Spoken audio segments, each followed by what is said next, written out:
Small business optimism nearing record highs, and for the first time since 1982, taxes receiving the fewest number of votes when small business owners were asked their number one financial problem. Joining me now is Linda McMahon, Small Business Administration Administrator. Good to see you, Linda. Nice to see you too, Thank you for David. being here. Thank you. So all these crumbs add up, right? They really do. They really do.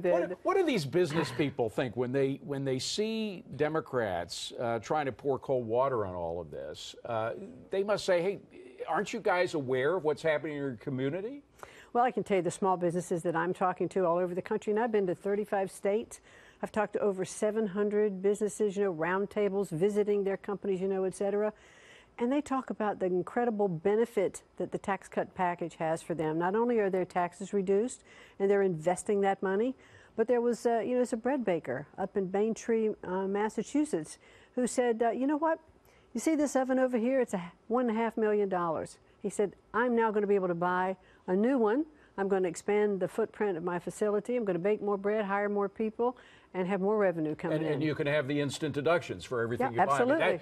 President Trump said that's the sleeper of this tax bill. Oh, it Everybody's is. focusing on rates coming down for corporations, but the fact that you can immediately deduct 100% of your investment is very important. Oh, it's very important. It's making these businesses who might have to put off making that investment do it. Now, regulations are another form of tax, and that's why what the president did, he was hoping to kill 2 regulations for every 1 new one. Instead, it's now 22 for 1. How much are small businesses affected by that? Oh, a lot. Do you know in a small business, it takes about $11,700 per employee to comply with regulation, as opposed to big business, which is about $9,000.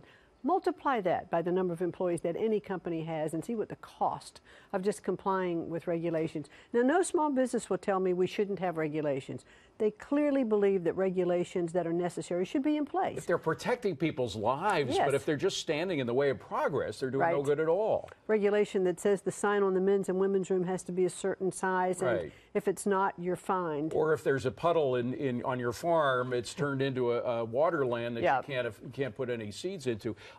As we just saw, even with all of the deregulations of the Trump administration, we're still spending $1.9 trillion in regulations as a result of what's happening. So I assume the president hasn't finished. He's still got a lot of work to do. Oh, this wasn't a one and done.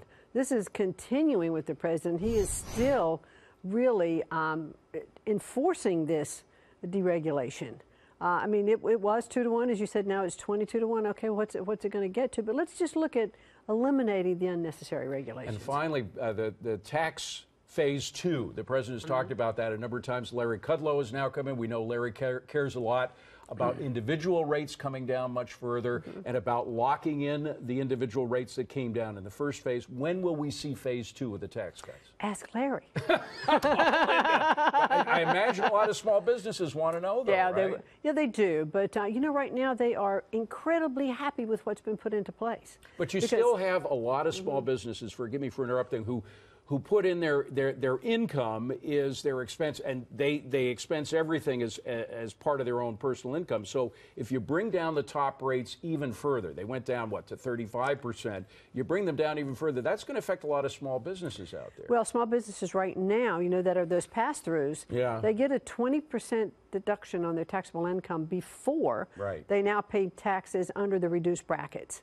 So but you know what? It's addressing it, but they still want the top rates to come down. Plus, when you do that, when you bring down the top rates, you see all this entrepreneurial activity happening that you didn't realize was possible before. That's what the whole technological revolution in the 80s was about. Yeah, that's right. And I didn't meet with one single small business who didn't tell me they would take the money that they were saving from their tax cuts, reinvest it in their business, whether they were providing more goods and services, expanding, increasing wages, whatever, but they would put it back into their business. They're giving me a wrap, but I have to ask the most important question of all. Is The Rock coming back to WrestleMania? I couldn't tell you that, but we may see him on the road next week. Don't you see Vince from time to time? No, of course I do. But I'm going to be on the road next week with the SBA National Small Business Week. So we're going to be touring businesses, starting in Florida, coming back up the East Coast. It's a big week for small business, shining the light on them.